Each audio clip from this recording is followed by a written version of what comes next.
За, сайн байцгаана уу? Админ Дэцүү байна. Бичлэг оруулаг өгж авах үзчихлаа. За, тэгээд цаашдаа аниме би яриад нөгөө найз маань анимашн болон бусад кинонуудаа яриад явахаар болсон шүү. За, тэгээд бүгд л мэдчихэл байгаа ах та. Сүүлийн үеийн фэнтези анимууд яг л нэг адилхан болсон. Гол дүр хитрхи OP, тэгээ октоудаар хараа мүсчихсэн, арай л фанаалтай сайхан сэтгэлтэй. Тэгвэл өнөөдрийн миний ярих гэж байгаа аним бол энэ бүхэн дунд хууруу гаргасан ёстой сонирхолтой цус хөргөх аним байгаа учраас та бүхэн маань таалан сойрхож тухлан үзнэ.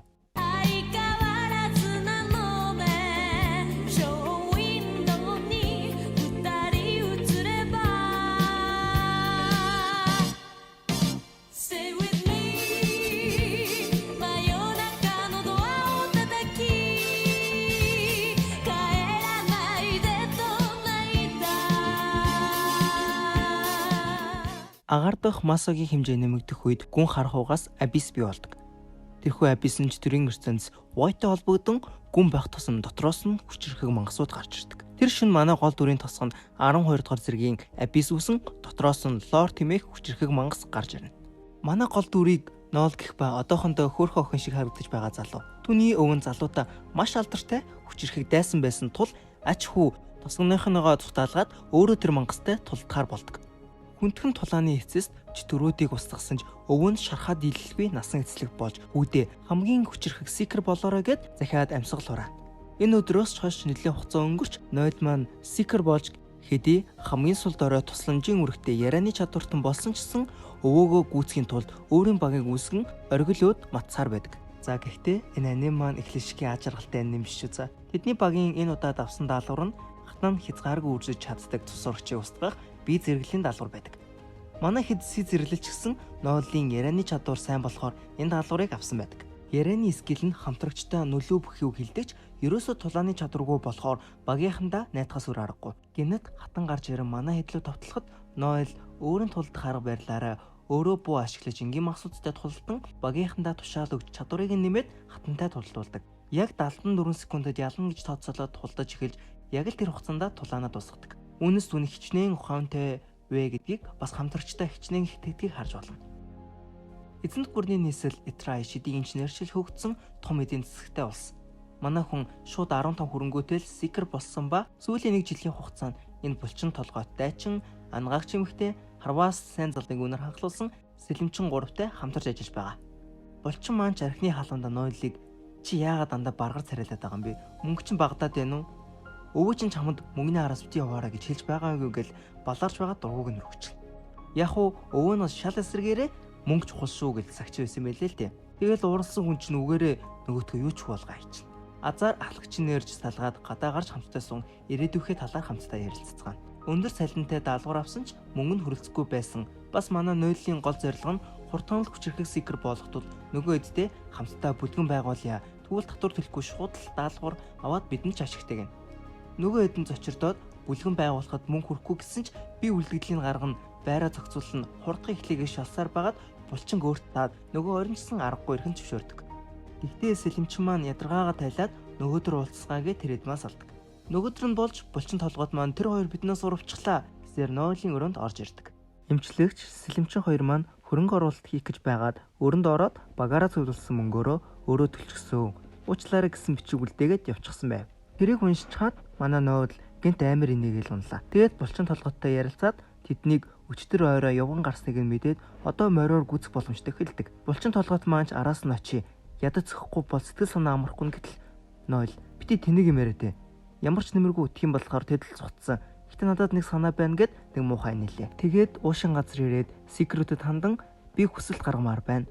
Биднээс урвсан хамтрагчдын минь барьж өгвөл 2 саяг өгье гэж хашгирчтэй. Олон сикер хүсэлтийг нь аваад гардагч манай хүний гол төлөвлөгөө нь мэдээлэл хямд өгөх хүнийг гаргаж ирэх байдаг. Түүнийгээ чолоо цуцсан багийнхныгаа очих газрыг мэдэж чаддаг. Нар жаргах үеэр тэднийг гүйцээд очиж чаддаг ба ярианыхаа чадвараар хөдөлгөөнгүй болгоно. Яг үүндээ тэр хоёр хөрөнгө оруулалт тэмтэр биш зүгээр л мөрийтэй тоглож байгаад хамаг мөнгөө алдчихсан байдаг. Тэгснээ сэлэмчин маань өөрийгөө ахлагч байсныг далимдуулаад хоригчийн дүрээр бүжижиж өгөндөө мань хүн өөрөө л дурандаа ахлагч болцоод дараа нь ингэж олон юм ярьж агаад нойл нэг сайхан зодуулна.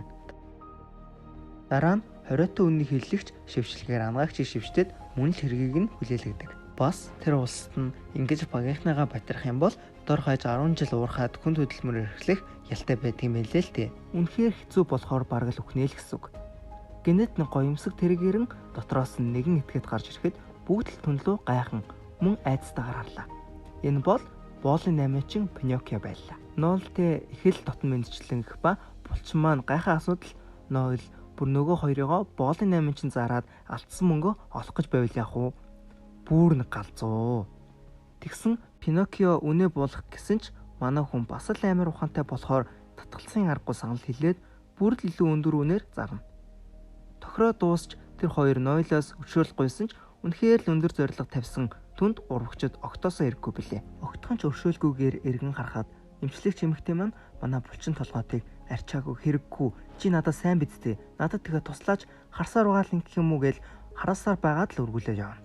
Үүнийг харсан хүмүүс Нойлыг чи мангас гэсэн ч гэсэн энэ үг нь Нойлд аль хэдийн наалтах болсон байлаа. Эсвэргээрээ энэ үйл явдал булчин толгойдод маань нэлээд л хүн туссан байдаг. Энэ уу гашууг дийлээгүй тул Нойлтэй дахин хамтрахаас татгалзаж бүр сикер байха болохоор шийдсэн тул амжилт хүссэн нулимсаа урсгасаар хүлддэг. Бүхнийг дахин эхлэхээр шийдэн шинэ багийнхан олохоор зар тавьсан байдаг. Мэдээж хэрэг багийнхныгаа боолын 8 зарсан хүний багт шинээр орохыг хүсэх хүмүүс тийм ч их биш. Өөр багийнхантай юм ярьж байтал өөрийгөө бүрэн далж чадхаар хүчтэй нэгэн тэдний ард ирж бүүтэл зочин эргэж харахад ягаан цэнхэр хосолсон үдтэй нэгэн охин зогсож байдаг. Тэгээд өөрийгөө Алма гэж танилцуулаад Нойлын багт орох хүсэлтэй байгаагаа хэлдэг.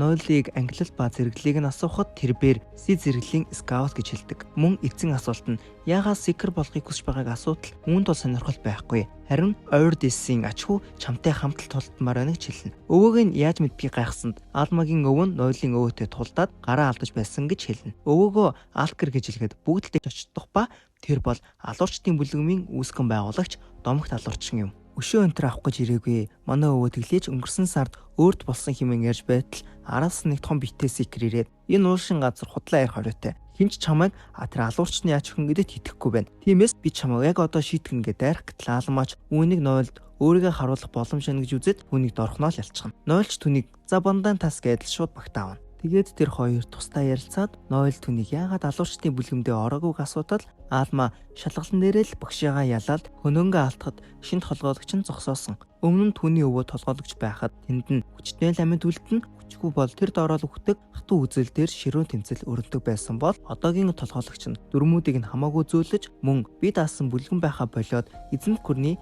харьяанд орох гэж байгаа алгаас илүүтэй судалгаа хийх гэж байгаа талаараа Нойлд хэлдэг. Тиймээс Алмагийн чадрыг үнэлсэн хэдийч зан чанараас нь болоод түүнийг алуурчдын бүлгэмээс хөөсөн байдаг.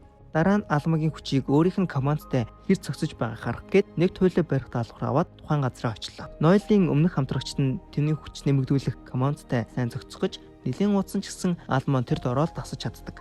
Нойлын командаар хүчээ сайжруулсан Алмаач тэр дайруу түүний өгсөн даалгаврыг биелүүлдэг.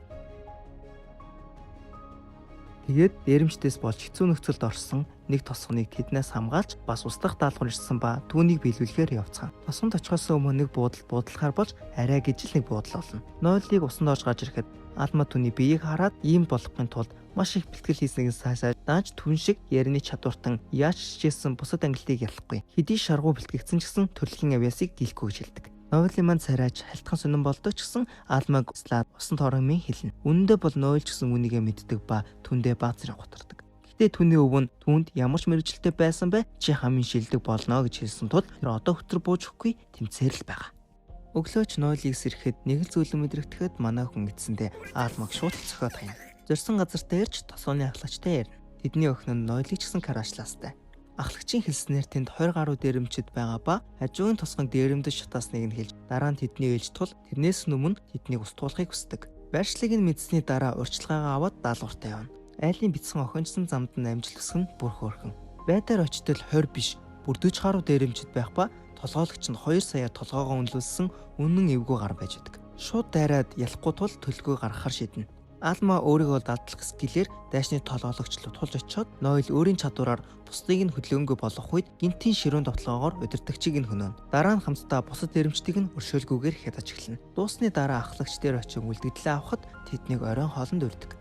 Тэдний охин сэлэмчин бол сэргсэн бөгөөд том болоод хүчрхэг сикер болсныхаа дараа танаа бүх заавал орно шүү гэж амлаад хөөхөн уур амьсгал үсчихсэн байдаг. Харамсалтай нь тосгоны ахлагч тэр хоёр зориулж үнтэй дарс авчрахад бүх зүйл усна. Их л ярангуй тэр хоёр зориулж дарсаа унтаалахад Ноэл ийм гайхалтай дарсыг та төрүүлж амсгээд түүнд өгдөг. Тосгоны ахлагч мэдээс татгалцахад Ноэлч түүнд 3 алдаа гаргасан. Энэ хортой дарсыг чинь уун гэж сансан үгээд түүнд алдаануудыг нь тайлбарлана. Нэгт чи дээрэмчдийн тог худал хийж төлбөрөө багасгах гэсэн харамж гаргаж биднэрт иймд үнэтэй засахгүй. Хоёрт энэ дарс чинь задлаад удчихсан өмхирсэн мэт үнэртэж байна. Гуравт чиний аалах хүсэл хитрхи их байна л гэж хэлнэ. Тэгээд Ноэл түүнд нөгөө үннийг хэлүүлдэг чадвараа хэрэглээд гмийг нь хэлвэж тэр даруйл нэг нүдийг нь сохлоод дарж авдаг. Урагчдад өршөөл байхгүй. Уйшилгуугаа зүгээр өнгөрнөгийг санах хэрэггүй. Нөгөө нүдээ алдмааргүй байвал бүх мөнгөө өг гэхэд ахлагч нь би мапад өртөө өгч чадахгүйгээд нүдээ сохлуулах гэж байхад нь охин нь бүх мөнгөө авчирч Ноэл бүгдийг нь аваад тэднийг үлдээдэг. Гарах үед нь охин түүний үзэн ядаж байна хэмээн араас нь хашгирна. Айгуу дураараа те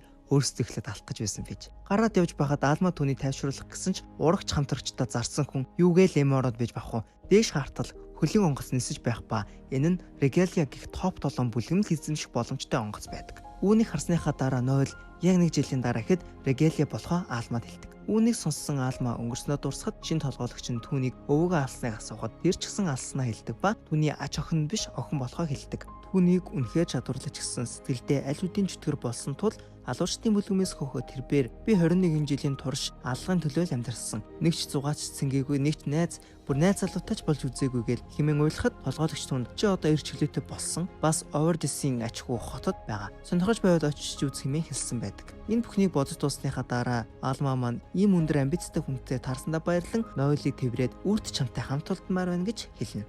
Үзэгдэл солигдож нэг эвгүй царайтайгаар зүсээ хуйлган шорон руу нууцаар нэвтэрч байдаг. Түүний бай бол утсан хүүхлээ удирдахч алуурчин Хьюго. Тэр хооронд манай Ноэл өглөөний тасгалаа хийж байх ба нийслэлийн ханыг 2 цагийн дотор хүнд ачаа өрн 2 удаа гүйх байдаг. Эхэлсэн өдрөөсөө нэг ч өдөр амралгүй өдөр бүр үүнийг хийсэн үнэхээр туштай хүн гэдгийг нь харж болно. Усанд орж байхдаа Аалмагийн хэлсэн үгийг бодсож байсан ч гэсэн энэ бүхнийг хийж хүчрэх болохоос өөр арга байхгүй. Үүний дараагаар тэр хоёр шинжилгээний бүлгэмд очиж өөрсдийнхөө зэргийг нэмэхээр болдог. Гэхдээ Ноэлийн хэлснээр одоохондоо шинэ хамтрагчаа олоогүй байгаа тул Аалмаг зэрэглэлээ нэмэхийг төр зүр хойшлуулахыг санал болгодог. Абис орохын тулд дахин нэг шинэ хамтрагч хэрэгтэй учраас шинэ хамтрагчтай болсныхаа дараа түүний чадварт нь зориулж Аалмагийн чадварыг нь нэмэхээр болдог. Дараа нь дархан номын сон орж бэлтгэлүүдэд хангана. Ном л аваарай гэж өгсөн мөнгөөр нь Аалма мэдээж хэрэг нэг сайхан ном авчаад үлдэглээр нь бамбарч авчихсан. Хэрцгийч гисэн эмэгтэй хүн шүү дээ. Хамт тийм ярин сууж байхад Ноэлийн хажуугаар нэгэн сэжигтэй өнгө зөрөхөд Аалма түр хүлдээд хүлээж байгээд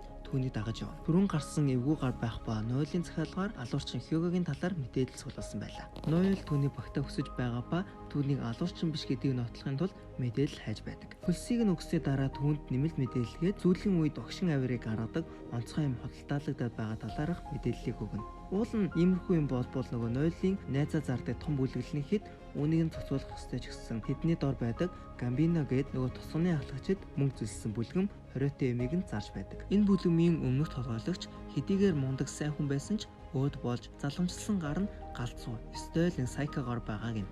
Ноэлч түүний хэлснийг эргцүүлэн бодож яваад гаднаас ирсэн бололтой нэгэн гуйлагчтай таарж өрөвдөг мөнгө өгөхөд тэр буцааж мөнгийг нь өгөөд надад мөнгө хэрэггүй хөөрхөн бүсгүй энд явахд зохимжгүй газар байна гэж хэлнэ. Ноэлч бити тэнэлээд бай. Би эрэхтэй. Бас наадахаараа юм амгээд явах гэхэд хүлээж бай гэж араас нь үсэрч ирэхэд түүнийг өшгөлж унагаана. Ууралсан самурай залуу тулааны байрлал авахд энгийн нэг сонирхож биш болох нь мэдэгдэнэ. Тулдаж эхлэхэд нэлийн хүчрхэг ба ярианаас нь Японтой төстэй нэгэн газраас ирснийг нь мэднэ. Хүчээ хэсгээд яг дайрах үед нь Ноэлч гисэн хүчийг нь шагшаад за баг багтаа хүн олчлоодоо л хэмээн бодлоо. Яг дайралцах гэтэл гахаа гараад ирнэ. Гахаач гэжтэй үнэхээр хөгийн гар болохоор нь гахаа л гэжээ. Энэ гахаа нөгөө самурай залуугийн эзэн байдаг ба түүнийг баруун зүггүй загнаж болон гэрээгээр түүнийг тамлана. Гахаагаа мэдхгүй хүүхэмсэг гар олон юм баларч байгаад Ноэлд нэг сайхан савуулаад хамаг юмаа ярьж эхэлдэг. Томоохон хотод газарт орох тулааны цэнгэлтгэд ажиллаж байгаад аргаасаа мөнгө тугаад баригдсандаа нэг месчин боолоо аваад цугшиж ирсэн нь энэ байдаг. Түүнийг алж нөгөө самурай месчин боолыг нь өөрийнхөө хамтрагчийг болгодог юм байлгүй гэж бодоод гохоод арна. Гахайг алуулгүй явуулсан ба мишсэн залуу хизээ бол хизээл гахайг алаад эрх чөлөөтэй явж чадах ч гэсэн хийгээгүй тул түүнийг тижээвэр нохоо гэж дүгнэн өөр тэрэггүй хэмээн үзсэн байдаг. Буцаж Алмаа руу очиход өөр бүлэнгэн ээлж бирсэн ба тэдэнд дэмний талаар сануулсан болгоомжтой байхыг хэлнэ. Ээлж бий явахдаа Алмаад баяртай найзаа гэхэд анх удаа найзтай болсон Алмаач асар ихээр баярлалаа. Харин нөгөө азгүй гахаа чинь явж нөгөө Гамбино бүлэгмийн галзуу толгойлогчд баригдсан байдаг. Юу нөгөө эрен сурвалжлагдаж байгаа хүнд шууд өгөх, алаад чихмэл болгох талаар л яриад эхэлнэ. Тэгэж байтал нөгөө нь тосхны ахлагч нь орж ирээд Нойл гэж сикер ирээд бүх мөнгөний дээрэмдэд явсан гэж бурж өгнө. Охиныг нь байрцаалж нэг нүдийгээ сохолсон, аргагүй эрхэн мөнгө өгсөн, бас тэр танай бүлэгмийг доромжилсан гэд амныхаа зоргоор ярина. Өдөртөгчин ч гэсэн бас нэг галзуу гар байх ба Нойлыг шийтгэж бас чамд мөнгө төглөх хугацаа өгье. Гэхдээ нэг гарыг ч авч болно зүтэй гэд самурайг модон тайгаар гарыг нь тас татахыг тушаана. Самурайч ямар сэтгэл хөдлөлгүй бас өөсөөгүй тусганы авлагчийн гарыг тасна. Галзуу гарч гисэн түүнийг өөрийнхөө шинэ болоо болголоо. Өнгөрсөн амьдрал нь гарах ба түүний аав ээж гэрлэж байхад нь дээрэмчид ирэн их нэрийг нь хүчрхийлсэн ба түүнээс удалгүй төрсөх хүүхэд нь манай самурай байдаг. Төрснийхэн дараа нөхөр нь ирж үнэхээр миний хүүхэд мөн юм уу гэж тэнэгтэн ч их нэрээсээ харц буруулна. Ёо бро чи их нэрэл өөрөө хамгаалж чадаагүй бэжж дараа нь ингэ чинь муухай штт. Сонин гарвэ. Тэр шөнө ээж нэмээ хорлож аав нь хүүгээ ад удаж эргэн тойрных нь бүхэл хүмүүс хөрхийг хүүг муулдаг байлаа. Нэг л өглөөс эрэхтэй гахагийн боол олон зарагдаж хатуу ширүүн газар доорх тулаанд эргэж буцалтгүйгээр орсон байлаа. Анхныхаа тулаанд ясныхаа дараа хэдий хөгийн амтан байсан ч гэсэн гахаагаас анх удаа магтаа сонссон учраас эцэс төгсөлгүйгээр түүний үнэнч болно бослоо нэ. Тэр шөнө Нойлын мэдээлэл өгөгч түүнийг Гамбино бүлгэм зарж занганд оруулсан байлаа. Энэхүү үйлдэлтэй ихэд харамссан Нойлд өөрийг нь алахыг зөвшөөрөхөд тэр ч түнд дахиж битгий ингэрээ Гамбино бүлгэмийг бий устгана гэд түүнийг явуулна. Хүч нэмэгдүүлэх хэмээн угаад алуучныг хүлээж байтал нөгөө самурай хүрээд ирнэ. Нэг гүнзгий амьсгаа аваад л өөрийгөө си зэрэглийн урт элтчингээд чадваруудаа хэлнэ. Эдгээр гайхсан ч түүний хүндсэн Нойл ч гэсэн өөрийнхөө чадварыг хэлээд тэдний тулаан эхэллээ. За тэгээ шууд үсчгийн тулааныг нь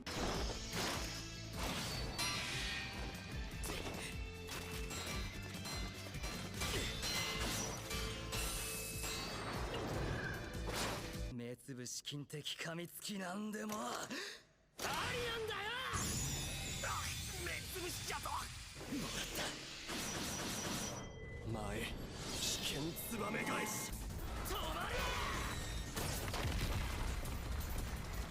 Инхүү манай Нойл хэцүү байдалд орсноор энэхүү аним маань дуусна. За тэгээд дараагийн партаа хурдан оруулахыг хүсвэл ардгаа дараад өөрхөн комент бичихээ мартахгүй зэ. За хайртай шүү. Тун удахгүй уулзцгаая.